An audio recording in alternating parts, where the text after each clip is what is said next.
Hello guys, welcome to my new blog. আজকে হচ্ছে Sunday দুপুরবেলা। তো সানডে দুপুরবেলা আজকে আমার খুব ইচ্ছে হয়েছিল রান্না করতে, তো আমি আজকে রান্না করেছি। এবার ঢাকাগুলো সব রয়েছে, এবার একটা একটা করে খুলবো আর দেখাবো আমি কি রান্না করেছি। হচ্ছে ফার্স্ট দেখাই হচ্ছে সাদা ভাত, একদম গরম ভাত ধোয়া উঠছে। তারপর হচ্ছে প্লেট তুলছে শাইনি, এটা হচ্ছে তোমার আলু ভর্তা, আর এটা হচ্ছে তোমার মাছের ভর্তা। এই মাছের ভর্তাটা আমি আগেও আমার চ্যানেলে রেসিপি দিয়েছিলাম, তোমরা প্লিজ ওটা দেখে নিও। এটা আমি করেছি হচ্ছে কাতলা মাছ দিয়েই ভর্তা বানিয়েছি। আর এটা হচ্ছে আলুর ভর্তা। আলুর ভর্তা তো no doubt it's my favourite, Chinese favourite actually. ডাল ভাত আর আলুর ভর্তা হলে আর কিছু চাই না। এটা হচ্ছে শাক ভাজা। শাক ভাজাটা আগে দেখানো উচিত ছিল, স্টার্টার অ্যাকচুয়ালি।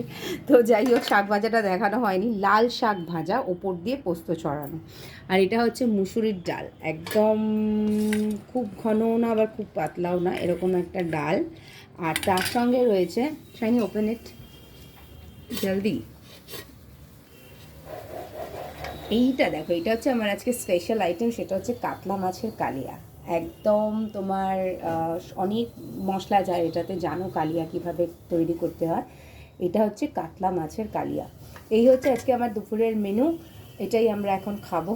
তো আমরা খাবারটা এনজয় করি, আর তোমরা কমেন্টে জানিও কেমন লাগলো। আর দুপুরে সবাই একটা কিছু স্পেশাল করে, সানডে স্পেশাল কিছু হলে, কিছু নিজেরা করলে সেটাও আমাদের অতি অবশ্যই বলো কেমনভাবে বানিয়েছো, কীভাবে করেছো। ডেফিনেটলি আমার খুব ভালো লাগবে। তো লেটস ইট নাও, বাই।